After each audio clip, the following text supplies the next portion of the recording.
आप सभी साथियों को जय श्री श्याम। दोस्तों, आज हम सामाजिक धार्मिक सुधार आंदोलन का अंतिम वीडियो अपलोड करेंगे और आज के इस वीडियो में आज हम मुख्य रूप से जो सामाजिक सुधार हैं, जैसे सती प्रथा, कन्यावध, बाल विवाह, नर बलि प्रथा, विधवा पुनर्विवाह अधिनियम, इनसे संबंधित जो भी महत्वपूर्ण जानकारियां हैं उन सभी का अध्ययन करेंगे और एक टेबल बनाएंगे जिसके अंतर्गत मुख्य मुख्य अन्य जो धर्म सुधार हैं, कहाँ कहाँ कौन कौन से स्थानों पर कौन सी सभा की स्थापना होती है और किस सभा का संस्थापक कौन था। तो आज का ये सामाजिक धार्मिक सुधार आंदोलन का अंतिम पार्ट होगा और इसमें हम बात करते हैं सामाजिक सुधार। और सामाजिक सुधारों में हम सबसे पहले बात करते हैं सती प्रथा। सबसे पहले हम बात करते हैं सती प्रथा। देखिए,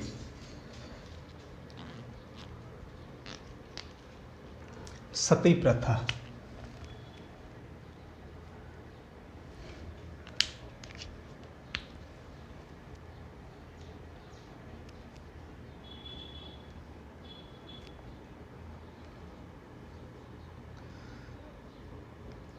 सती प्रथा यानी पति की मृत्यु के बाद उसकी चिता में जल करके मर जाना सती प्रथा कहलाता है। और जो सती प्रथा की परंपरा है, यद्यपि वैदिक काल में यानी वेदों में इसका उल्लेख नहीं मिलता है, वेदों में हमें सती प्रथा का उल्लेख नहीं मिलता है। सती प्रथा का प्रथम अभिलेखीय जो प्रमाण है, सबसे पहले या सर्वप्रथम हमें सती प्रथा की जानकारी गुप्त काल में मिलती है। गुप्त वंश का एक शासक था भानुगुप्त। भानुगुप्त का ऐरण अभिलेख है 510 ईस्वी का। इससे जानकारी मिलती है कि गोपराज की मृत्यु के बाद उसकी पत्नी सती हो गई थी। यद्यपि अकबर के द्वारा भी सती प्रथा को रोकने का प्रयास किया गया। इसी प्रकार पुर्तगाली गवर्नर अल्फांसो डी अल्बुकरक, उसने भी इसे सीमित करने का प्रयास किया था। लेकिन सती प्रथा पर अंतिम रूप से जो कानून है वो 1829 में बनेगा, लॉर्ड विलियम बेंटिक के समय। गवर्नर जनरल थे लॉर्ड विलियम बेंटिक। और ये सती प्रथा के विरुद्ध जो कानून बना, वो मुख्य रूप से कानून बनाने में जो भूमिका थी वो थी प्रसिद्ध महान समाज सुधारक राजा राम मोहन राय। 1829 में कानून बनता है। 1830 के बाद संपूर्ण भारत में धीरे धीरे कानून लागू हो जाता है। तो हम बात कर रहे हैं सती प्रथा की। तो एक तो वेदों में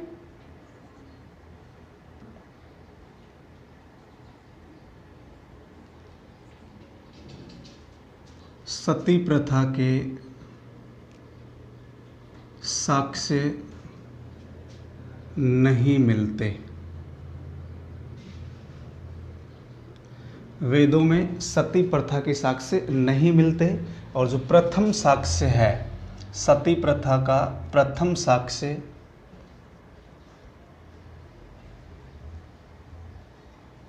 कौन से काल में मिलता है? गुप्त काल में। सती प्रथा का प्रथम साक्ष्य गुप्त काल में मिलता है। और एक अभिलेख है जिसका नाम है ऐरण अभिलेख।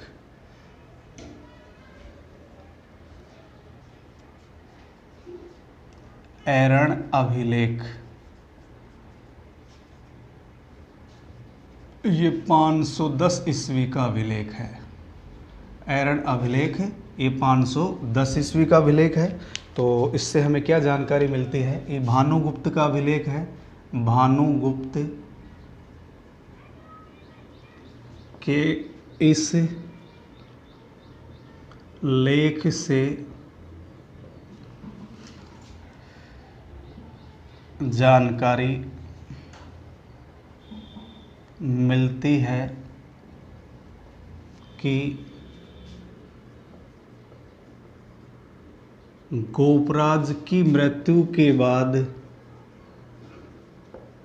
गोपराज की मृत्यु के बाद उसकी पत्नी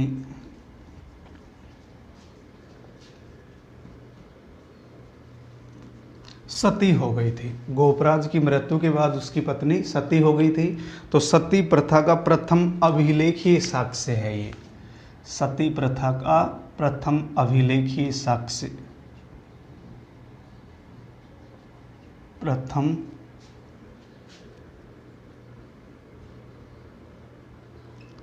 अभिलेखीय साक्ष्य। सती प्रथा का प्रथम अभिलेखीय साक्ष्य। इसी प्रकार Alfonso de Albuquerque, Alfonso de Albuquerque, Alfonso de Albuquerque, ये 1509 से 1515 ईस्वी तक ये पुर्तगाली गवर्नर था। ये कौन था? पुर्तगाली गवर्नर था, पुर्तगाली गवर्नर। तो इसने रोकने का प्रयास किया था, ये इसने सती प्रथा पर क्या लगा दी थी? रोक लगाई थी।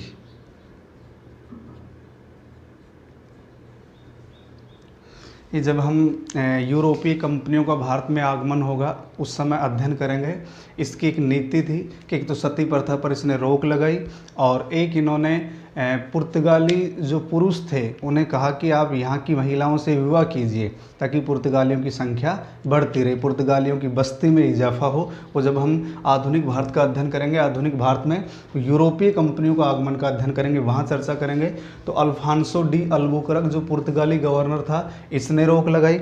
इसी प्रकार फ्रांसीसियों ने चंद्रनगर में, फ्रांसीसियों ने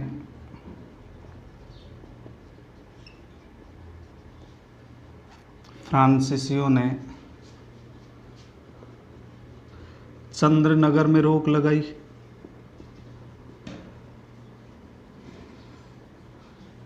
फ्रांसीसियों के द्वारा चंद्रनगर बस्ती में इस कुप्रथा पर रोक लगाई गई। अकबर ने प्रयास किया, अकबर ने प्रयास किए। इसी प्रकार पेशवाओं ने अपने शासनकाल में प्रतिबंध लगाया, पेशवाओं ने अपने राज्य में इस पर प्रतिबंध लगाया। यानी अभी तक केवल प्रयास किया जा रहा है लेकिन वो सफलता नहीं मिली। पेशवाओं के द्वारा भी, पेशवा जो मराठों में थे, इन्होंने भी इस कुप्रथा पर रोक लगाई थी। इसी प्रकार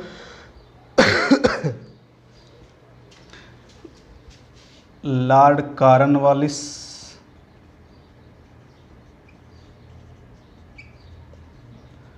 हेस्टिंग्स ने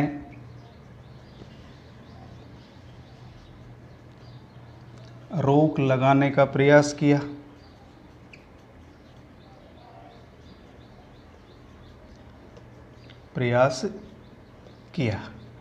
तो अंग्रेज लॉर्ड कॉर्नवालिस और हेस्टिंग्स ने भी इस कुप्रथा को रोकने का प्रयास किया था। इसके बाद इसमें सबसे बड़ी भूमिका आती है राजा राम मोहन राय की। राजा राम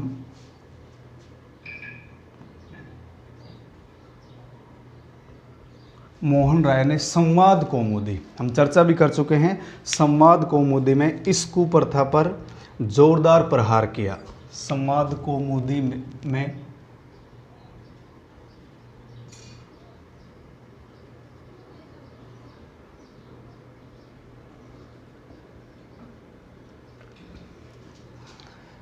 इस कुप्रथा पर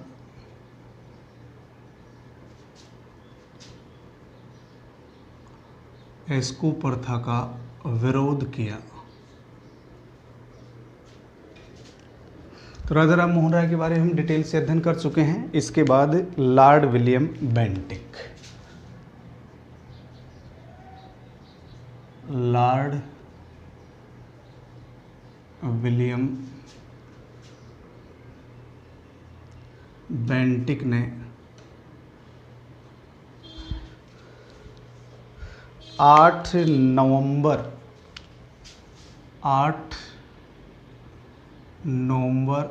1829 को परिषद में प्रस्ताव रखा, यानी सती प्रथा के विरुद्ध परिषद में प्रस्ताव रखा। तो परिषद में प्रस्ताव कब रखा गया? लॉर्ड विलियम बेंटिक के द्वारा 8 नवंबर को और 4 दिसंबर 1829 को, 4 दिसंबर 1829 को 17वें नियम के अनुसार बेंटिक ने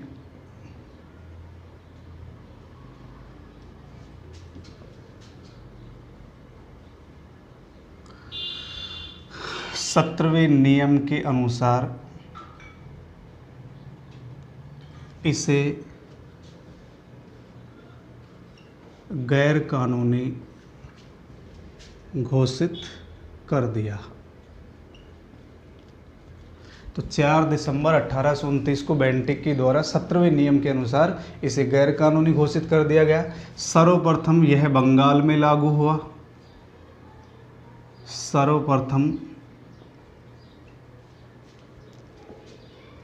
बंगाल में लागू 1830 को, 1830 ईस्वी को ये बम्बई और मद्रास में लागू हुआ। बम्बई व मद्रास में लागू, क्योंकि अंग्रेज़ों की 3 प्रेसिडेंसियाँ थी, बम्बई, बंगाल और मद्रास। तो सबसे पहले बंगाल में लागू, उसके बाद 1830 को बम्बई व मद्रास में, और धीरे धीरे संपूर्ण भारत में लागू कर दिया गया।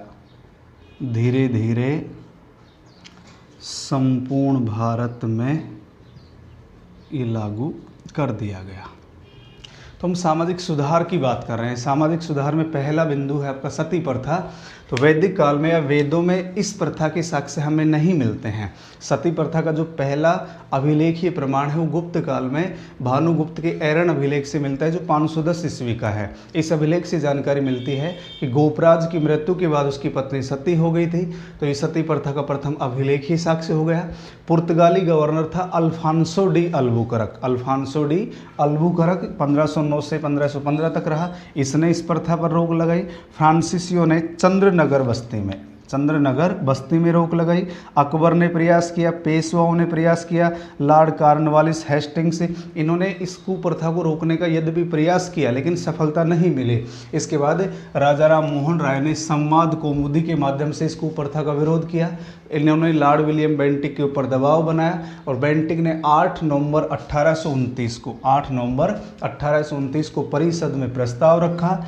4 दिसंबर 1829 को बेंटिक ने 17वें नियम के अनुसार, ये क्वेश्चन पूछा जा चुका है, ध्यान रखना है, 17वें नियम के अनुसार इसे गैर कानूनी घोषित कर दिया। सर्वप्रथम ये जो कानून है ये बंगाल में लागू हुआ, 1830 को बम्बई और मद्रास में लागू, और धीरे धीरे संपूर्ण भारत में इसे लागू कर दिया गया। तो ये था आपका सती प्रथा। एक बार आप इसका स्क्रीनशॉट ले लीजिए।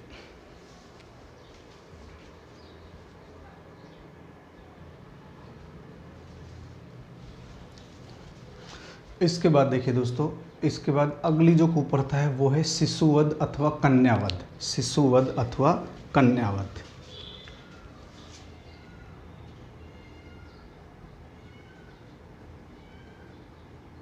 शिशुवध अथवा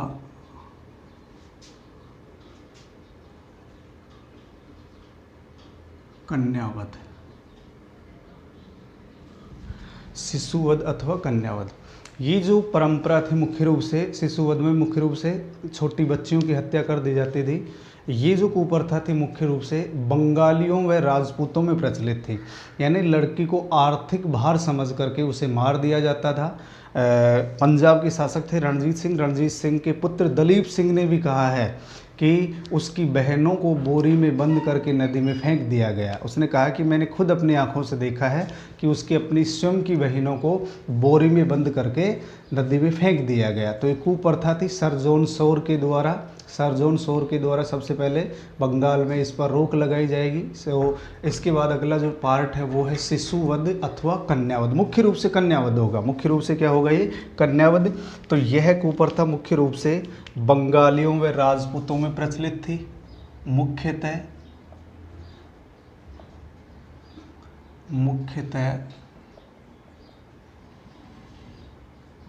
बंगालियों व राजपूतों में प्रचलित। ये जो कुप्रथा है मुख्य रूप से बंगालियों व राजपूतों में प्रचलित थी और लड़की को आर्थिक भार समझकर मार दिया जाता था। लड़की को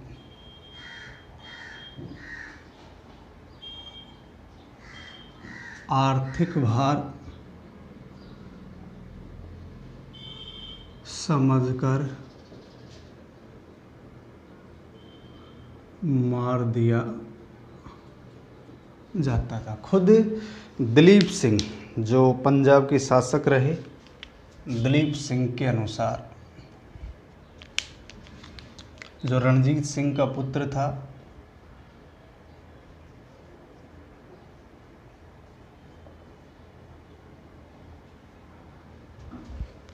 इसने उल्लेख किया है उसकी अपनी बहनों को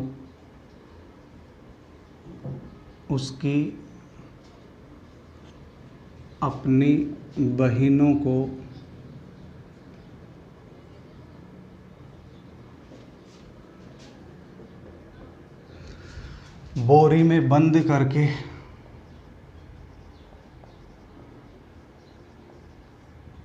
नदी में फेंक दिया गया। नदी में फेंक दिया गया।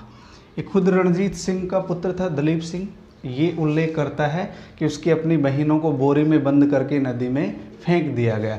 इसके बाद देखिए 1795 में सर जॉन शोर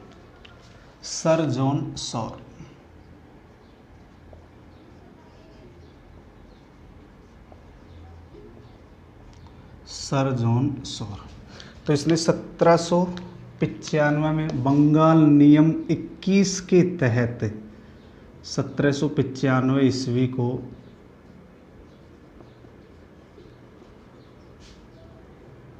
बंगाल नियम 21 के तहत रोक लगाई।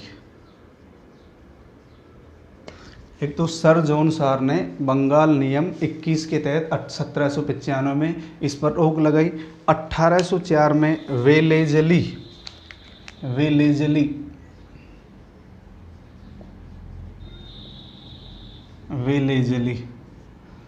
इसने 1804 नियम के 3 के तहत रोक लगाई। 1804 ईस्वी को नियम 3 के तहत इस पर रोक लगाई।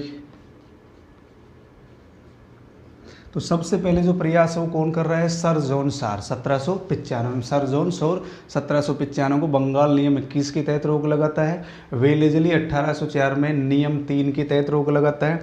इसके बाद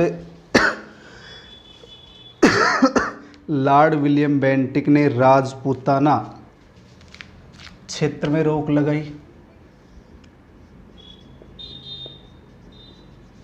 बेंटिक ने राजपूताना क्षेत्रों में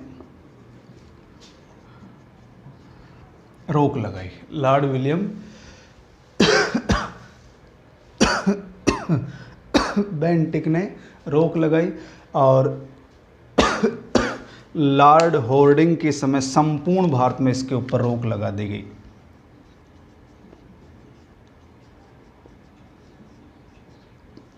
लॉर्ड होर्डिंग इसके समय संपूर्ण भारत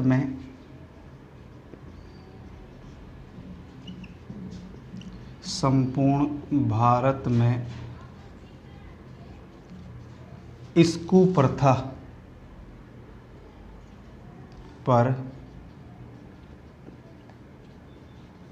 रोक लगा दी गई। और ये जो वेलेजली थे, इन्होंने तो इनकी हत्या को साधारण हत्या के बराबर बताया था। इन्होंने कन्यावध को साधारण हत्या के बराबर बताया। तो दूसरा जो पार्ट है वो है शिशुवध अथवा कन्यावध। ये मुख्य रूप से कहाँ प्रचलित थे? एक तो बंगालियों में और एक राजपूतों में। मुख्यतः एक ऊपर था बंगालियों और राजपूतों में प्रचलित थी, मुख्यतः बंगालियों में और राजपूतों में प्रचलित थी। इसके बाद यदि हम बात करें, लड़की को आर्थिक भार समझकर मार दिया जाता था। दिलीप सिंह ये खुद उल्लेख करता है, जो पंजाब के शासक रणजीत सिंह का पुत्र था, कि उसकी अपनी बहनों को बोरी में बंद करके नदी में फेंक दिया गया। सर जोन सार 1795 में बंगाल नियम 21 के तहत रोक लगाता है, वेलेजली 1804 में रोक लगाता है और इसने इसे साधारण हत्या के बराबर माना। बेंटिक ने राजपूताना क्षेत्रों में रोक लगाई और लॉर्ड होर्डिंग के समय संपूर्ण भारत में 1844 से 48 तक गवर्नर जनरल रहा था। 1844 से 1848 तक ये गवर्नर जनरल रहा था।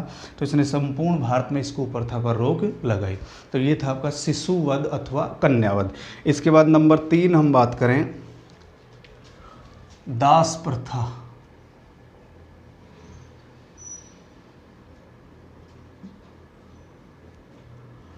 देखो, प्राचीन भारत में दास प्रथा विद्यमान थी। प्राचीन भारत में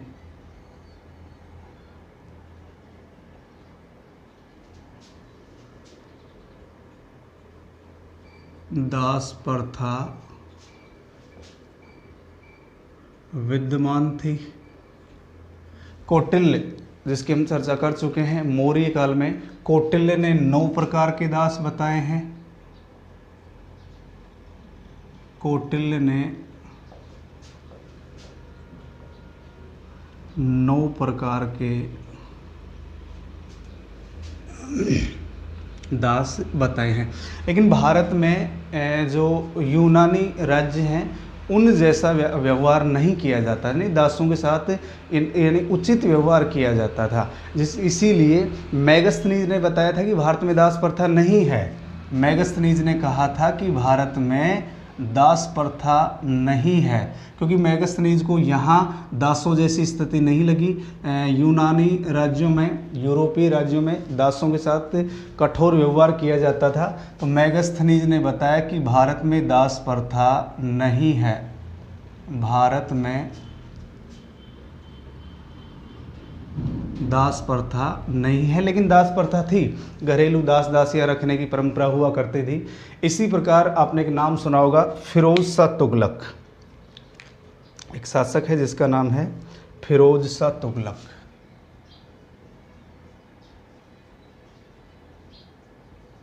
फिरोज शाह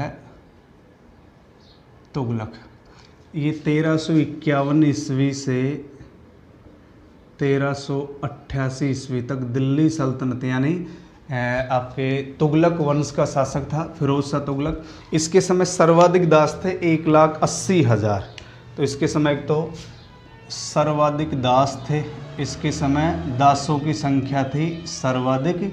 तो इसके समय सर्वाधिक दास और दासों की संख्या कितनी थी? 1,80,000। और इन्होंने दासों की देखभाल के लिए एक विभाग भी स्थापित किया था। दासों की देखभाल के लिए एक विभाग स्थापित किया था जिसका नाम था दीवान ए बंदगान। एक विभाग स्थापित किया गया इसके द्वारा जिसका नाम क्या था? दीवान ए बंदगान। लेकिन इन्होंने दासों के व्यापार पर रोक लगाई थी, ध्यान रखना है, इन्होंने दासों के व्यापार पर रोक लगा दी थी। यद्यपि सर्वाधिक दासों की संख्या थी वो किसके समय थी? फिरोज शाह तुगलक के समय 1,80,000 दास थे। दासों की देखभाल के लिए इन्हें कोई विभाग स्थापित करवाया जिसका नाम था दीवान ए बंदगान। लेकिन इनके द्वारा दासों के व्यापार पर रोक लगा दी गई। इसी प्रकार मुगल शासक था अकबर। अकबर ने 1562 में दास प्रथा पर रोक लगाई थी। अकबर ने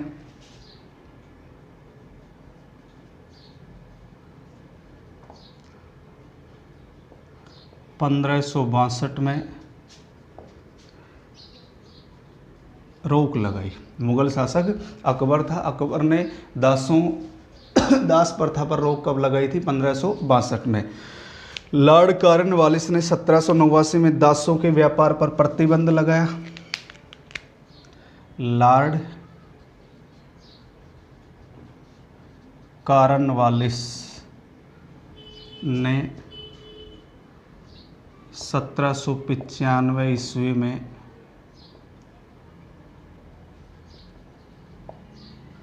दासों के व्यापार पर प्रतिबंध लगाया। लॉर्ड कॉर्नवालिस के द्वारा 1795 में दासों के व्यापार पर प्रतिबंध लगाया गया। 1813 के चार्टर एक्ट में दास प्रथा के विरुद्ध प्रावधान किया गया था। 1833 के चार्टर एक्ट में प्रावधान किया गया, प्रावधान यानी दास प्रथा को समाप्त करने का प्रावधान किया गया था। 1833 का जो चार्टर एक्ट है उसमें प्रावधान किया गया। और 1843 को एक्ट 5 के तहत एलनबरो 1843 की यदि हम बात करें, लॉर्ड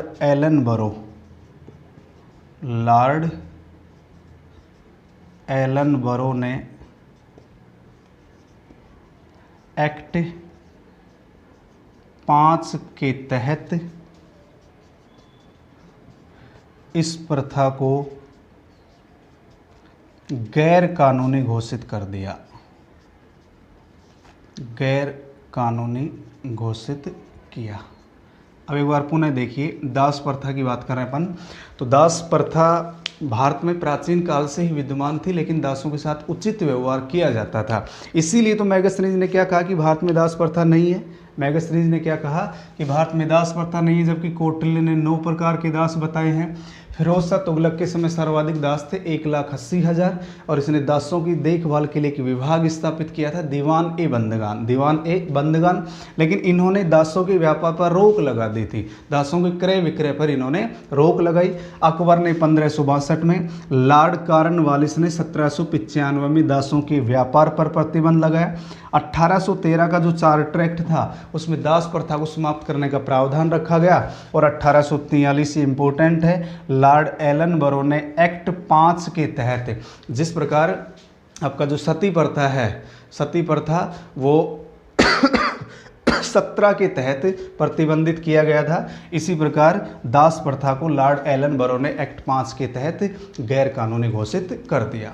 तो ये था कन्यावध, शिशुवध और दास प्रथा और एक सती प्रथा, 3 का हमने अध्ययन कर लिया है। एक बार आप इसका स्क्रीनशॉट ले लीजिए। इसके बाद अन्य जो कुप्रथा हैं उनका भी हम अध्ययन करते हैं।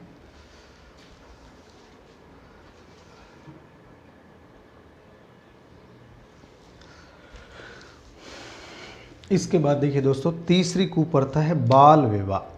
अब हम चर्चा करते हैं किसकी? बाल विवाह की। चौथी है ये बाल विवाह।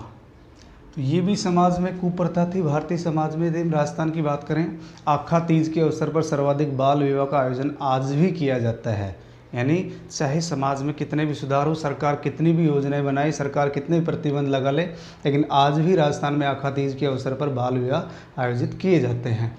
तो जो बाल विवाह, इससे संबंधित जो अधिनियम है वो देखिए। बाल विवाह से संबंधित जो अधिनियम है वो अधिनियम कौन कौन से बनाए गए? बाल विवाह से संबंधित अधिनियम, बाल विवाह से संबंधित अधिनियम, जैसे नंबर 1 की बात करें हम, ब्रह्म विवाह या सिविल मैरिज एक्ट। ब्रह्म विवाह, सिविल या नेटिव मैरिज एक्ट। ब्रह्म विवाह, सिविल अथवा नेटिव मैरिज एक्ट 1872 ईस्वी। ब्रह्म विवाह एक्ट भी कहा जाता है, सिविल मैरिज एक्ट भी कहा जाता है, नेटिव मैरिज भी एक्ट कहा जाता है। ये जो अधिनियम है ये मुख्य रूप से केशव चंद्र सेन व ईश्वर चंद्र विद्यासागर के प्रयासों से पारित करवाया गया।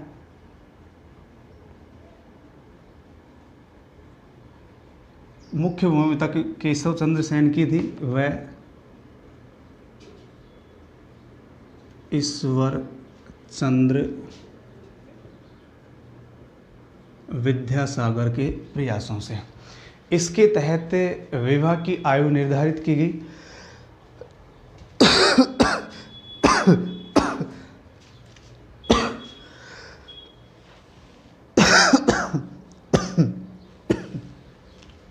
तो इसके तहत विवाह की आयु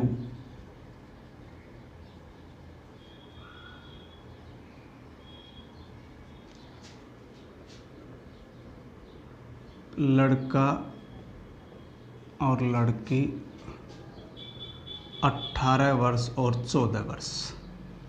इसके तहत विवाह की जो न्यूनतम आयु निर्धारित की गई 18 वर्ष और 14 वर्ष, लेकिन केशव चंद्र सेन ने इसका उल्लंघन किया था। हम इसकी चर्चा कर चुके हैं कि इसने अपनी लड़की का विवाह 13 वर्ष की आयु में कूच बिहार के राजा के साथ कर दिया था। तो केशव चंद्र सेन ने ही इसका उल्लंघन किया। सेन ने इसका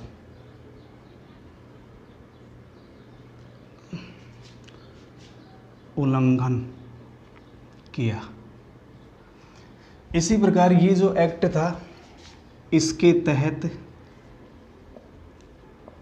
इस एक्ट के तहत एक तो बहुपत्नी प्रथा पर रोक,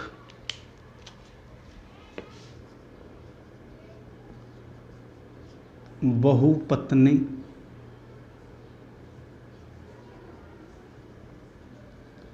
प्रथा पर रोक, एक अंतरजातीय विवाह को बढ़ावा,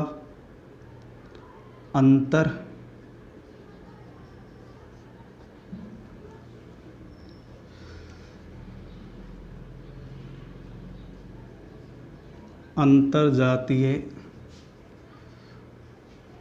विवाह को बढ़ावा और विधवा पुनर्विवाह को बढ़ावा दिया गया। विधवा पुनर्विवाह को बढ़ावा दिया गया। तो बाल विवाह से संबंधित जो एक्ट हैं हम उनका अध्ययन कर रहे हैं। तो एक तो ब्रह्म विवाह सिविल मैरिज अथवा नेटिव मैरिज एक्ट 1872 ईस्वी। इसमें भूमिका मुख्य रूप से केशव चंद्र सेन की थी, यद्यपि ईश्वर चंद्र विद्यासागर का भी सहयोग था।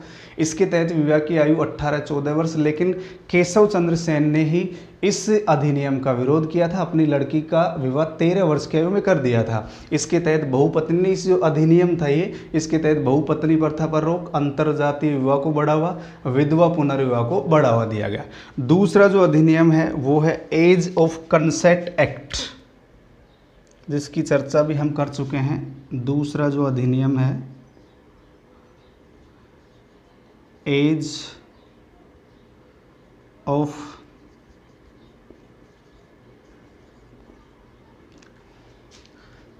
कंसेंट एक्ट, यानी सम्मति आयु अधिनियम। सम्मति आयु अधिनियम 1891 ईस्वी।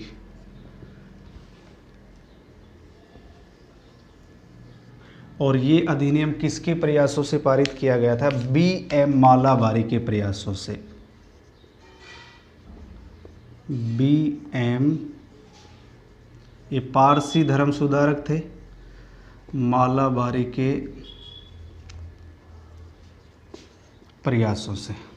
इसके तहत भी विवाह की आयु निर्धारित की गई थी। विवाह की आयु 18 वर्ष और 12 वर्ष निर्धारित की गई। विवाह की आयु लड़का 18 और लड़की 12 वर्ष। इसके तहत विवाह की आयु निर्धारित की गई। लड़के के लिए विवाह की आयु 18 वर्ष और लड़की के लिए 12 वर्ष। लेकिन हम चर्चा कर चुके हैं, बाल गंगाधर तिलक ने इसका विरोध किया था। बाल गंगाधर तिलक ने इसका विरोध किया था। बाल गंगाधर तिलक ने इसका विरोध किया। बाल गंगाधर तिलक के द्वारा इस एक्ट का विरोध किया गया था। तीसरा जो एक्ट है, तीसरा एक्ट देखिए, वो है शारदा अधिनियम। तो दो एक्ट पढ़ लिए हमने। तीसरा एक्ट है शारदा अधिनियम या शारदा एक्ट, शारदा अधिनियम, और ये 1929, ये जो एक्ट था ये 1929। एक तो ये जो एक्ट था, इस समय गवर्नर जनरल थे, इस समय गवर्नर जनरल लॉर्ड इरविन, और ये जो एक्ट है ये अजमेर निवासी हरविलास शारदा के प्रयासों से पारित हुआ। अजमेर निवासी हरविलास शारदा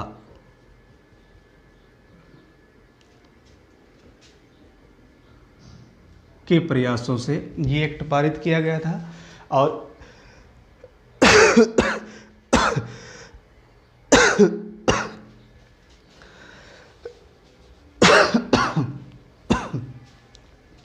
ये 1930 को संपूर्ण भारत में लागू हुआ।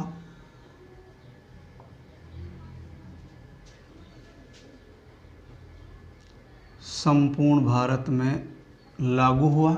इसके तहत विवाह की आयु, इसके तहत विवाह की जो आयु है वो 18 और 14 वर्ष, यानी 18 वर्ष का लड़का और 14 वर्ष की लड़की निर्धारित की गई थी। तो बाल विवाह से संबंधित 3 एक्ट हैं। एक तो ब्रह्म विवाह, सिविल अथवा native marriage act 1872, age of consent act या सम्मति आयु अधिनियम 1891 और शारदा अधिनियम 1929। शारदा अधिनियम 1929। तो बाल विवाह से संबंधित हो गए। एक छोटा सा बिंदु है जिसका नाम है नर बलि प्रथा। नर बलि प्रथा, इसमें 2-3 लाइनें लिखनी हैं। तंत्र मंत्र की पुरातन मान्यताओं के अनुसार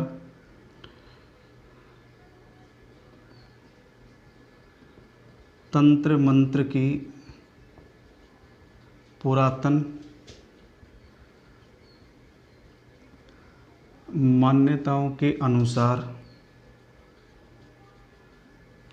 भारत में बलि प्रथा भारत में बलि प्रथा मौजूद थी। भारत में बलि प्रथा मौजूद थी और लॉर्ड हॉर्डिंग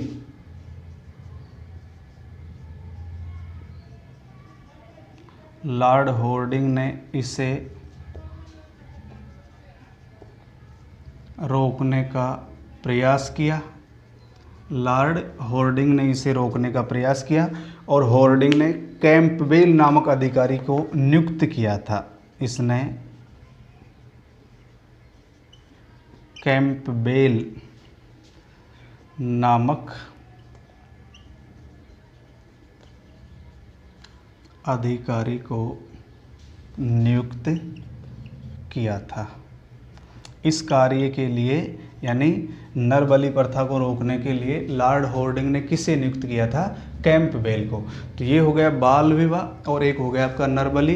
एक मुख्य पार्ट बचता है वो है विधवा पुनर्विवाह। विधवा पुनर्विवाह और एक स्त्री शिक्षा, उनका भी हम अध्ययन करते हैं। तो एक बार आप इसका स्क्रीनशॉट ले लीजिए।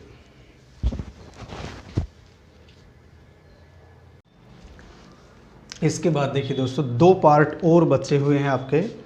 इन 2 पार्टों को देख लीजिए। एक तो है विधवा पुनर्विवाह अधिनियम, विधवा पुनर्विवाह अधिनियम, और एक हम बात करेंगे स्त्री शिक्षा की।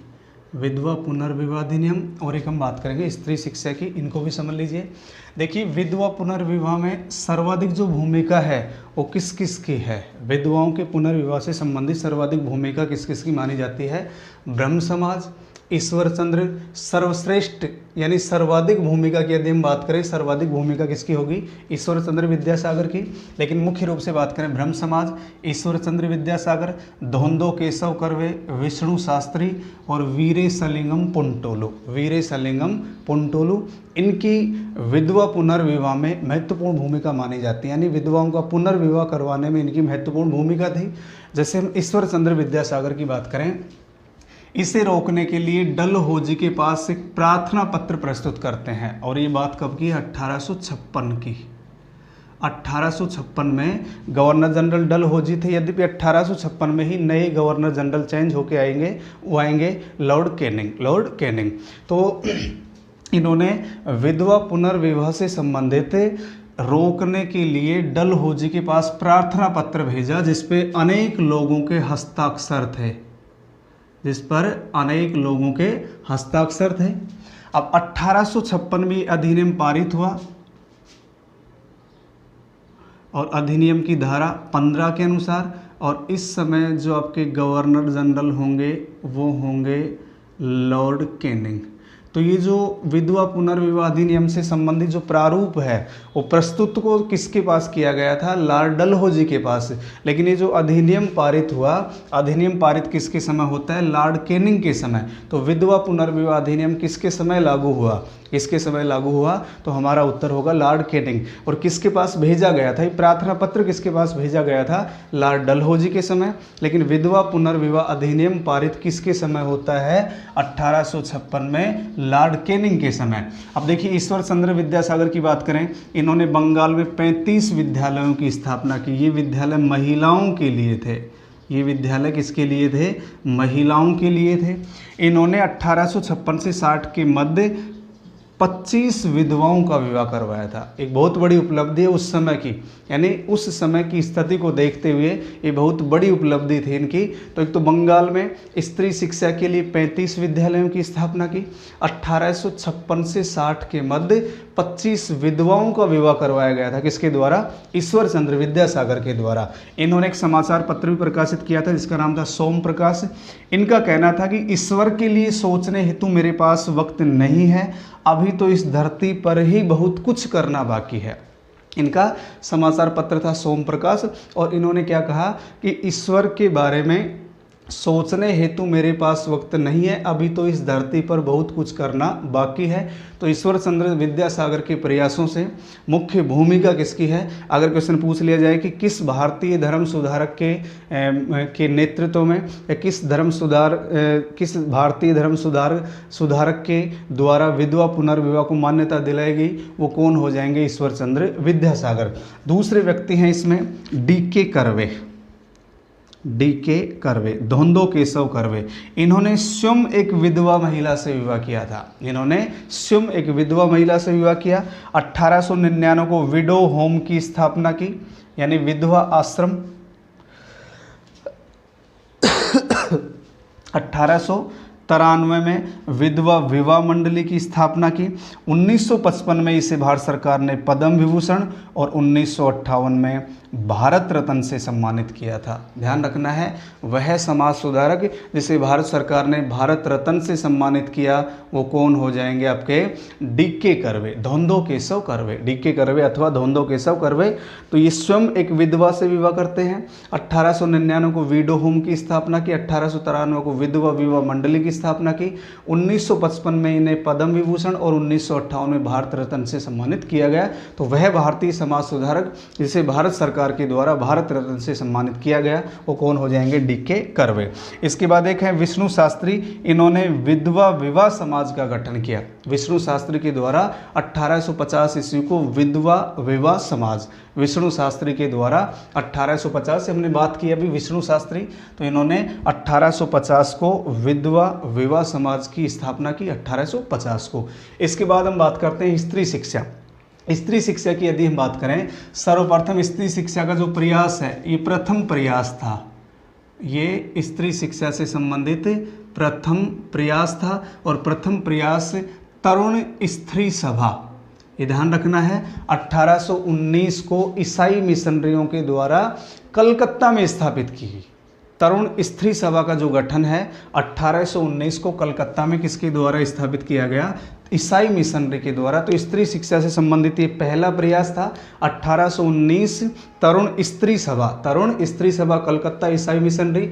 1849 में जे.ई. बैथून ने बालिका स्कूल, ये प्रथम बालिका स्कूल थी, ध्यान रखना है, ये प्रथम बालिका स्कूल थी। इसकी स्थापना कलकत्ता में 1849 को जे.ई. बैथून के द्वारा की गई। किसके द्वारा की गई थी?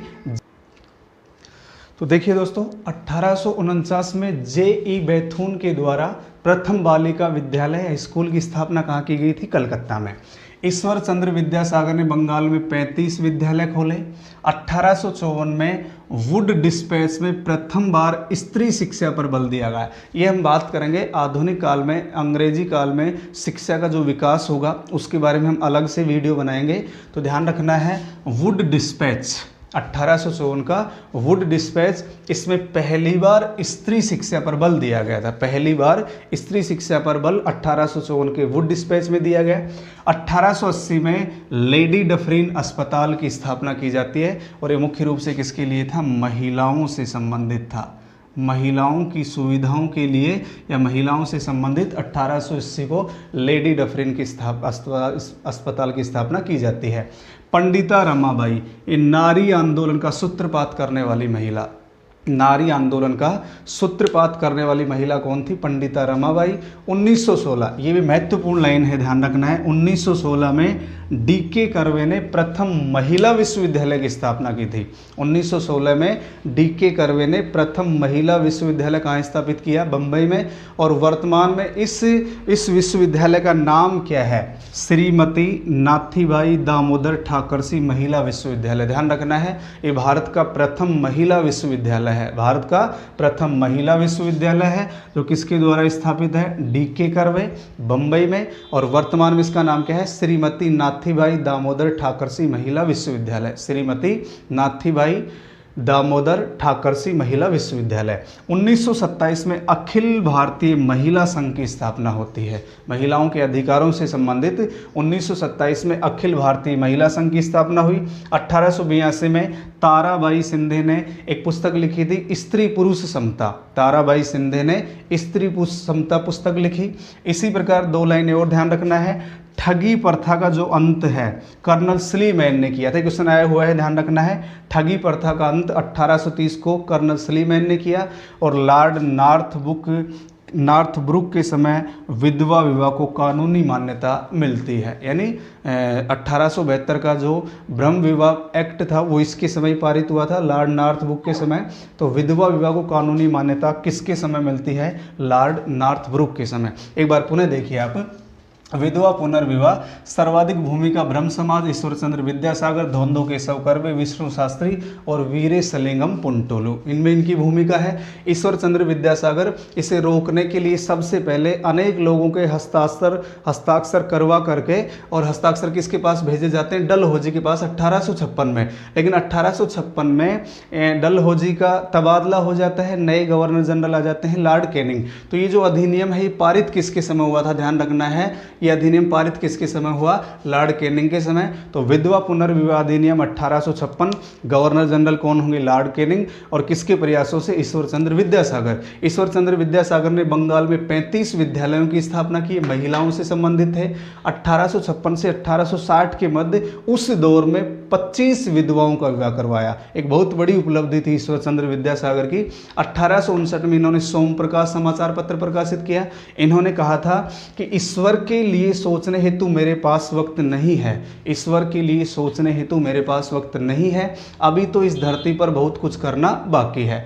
इसके बाद एक व्यक्तित्व आते हैं डी.के. कर्वे, एक हैं जिनका नाम है डी.के. कर्वे, यानी धोंदो केशव कर्वे। स्वयं एक विधवा से विवाह किया। इन्होंने एक उदाहरण प्रस्तुत किया समाज के समक्ष कि विधवाओं से विवाह करना उचित है, विधवाओं से विवाह करना कोई बुराई नहीं है। स्वयं एक विधवा से विवाह किया। 1893 को विडो होम की स्थापना की, 1899 को विडो होम की, 1893 को विधवा विवाह मंडली की स्थापना की। 1955 में इसे पद्म भूषण और 1958 में भारत रत्न। ध्यान रखना है, किस भारतीय समाज सुधारक को भारत सरकार के द्वारा भारत रत्न से सम्मानित किया गया वो कौन होंगे? डी.के. कर्वे। और विष्णु शास्त्री ने विधवा विवाह समाज की स्थापना कब की? 1850। विष्णु शास्त्री विधवा विवाह समाज 1850। स्त्री शिक्षा से संबंधित प्रथम प्रयास 1819 में ईसाई मिशनरियों के द्वारा कलकत्ता में, और किसकी स्थापना के द्वारा किया जाता है? तरुण स्त्री सभा। 1849 में जे.ई. बेथुन ने प्रथम बालिका विद्यालय की स्थापना कलकत्ता में की। 1849 में जे.ई. बेथुन ने प्रथम बालिका विद्यालय की स्थापना कहाँ की? कलकत्ता में। ईश्वर चंद्र विद्यासागर ने महिलाओं के लिए 35 विद्यालय खोले। 1854 का जो वुड डिस्पैच है, 1854 का जो वुड डिस्पैच है, उसमें पहली बार महिला शिक्षा या स्त्री शिक्षा पर बल दिया गया। 1880 को लेडी डफरिन अस्पताल महिलाओं से संबंधित खोला गया। महिलाओं को या नारी आंदोलन का सूत्रपात करने वाली कौन थी? पंडिता रमाबाई नारी आंदोलन का सूत्रपात करने वाली थी। 1916 में, ये महत्वपूर्ण क्वेश्चन है, डी.के. कर्वे ने प्रथम महिला विश्वविद्यालय की स्थापना बंबई में की। 1916 में डी.के. कर्वे ने प्रथम महिला विश्वविद्यालय की स्थापना कहाँ की थी? बंबई में, जो वर्तमान में किस नाम से संचालित है? श्रीमती नाथीबाई दामोदर ठाकरसी महिला विश्वविद्यालय। श्रीमती नाथीबाई दामोदर ठाकरसी महिला विश्वविद्यालय। 1927 में अखिल भारतीय महिला संघ की स्थापना, महिलाओं को जागरूक करने के लिए, महिलाओं के अधिकारों की रक्षा के लिए। 1882 में ताराबाई शिंदे ने स्त्री पुरुष समता नामक पुस्तक की रचना की। और ठगी प्रथा का जो अंत है वो किसने किया था? कर्नल स्लीमैन ने। ठगी प्रथा का अंत 1830 को कर्नल स्लीमैन ने किया। और लॉर्ड नॉर्थब्रुक के समय विधवा विवाह को कानूनी मान्यता मिलती है। तो ये था आपका सामाजिक धार्मिक सुधार आंदोलन। सामाजिक धार्मिक सुधार आंदोलन से संबंधित हमने लगभग सभी टॉपिक्स को यानी एक डिटेल से पढ़ने का प्रयास किया है। आप निरंतर वीडियो देखते रहें, आप इनके नोट्स बनाते रहें, और अगर आपको वीडियो पसंद आते हैं तो आप अपने दोस्तों के पास ज़रूर शेयर करें, ताकि सभी विद्यार्थियों को इस प्रकार का मेट्रो उपलब्ध होता रहे। तो आज की वीडियो में इतना ही। इसके बाद हम कल बात करेंगे 1857 की क्रांति। कल का हमारा टॉपिक होगा 1857 की क्रांति। तो जय हिंद, जय भारत।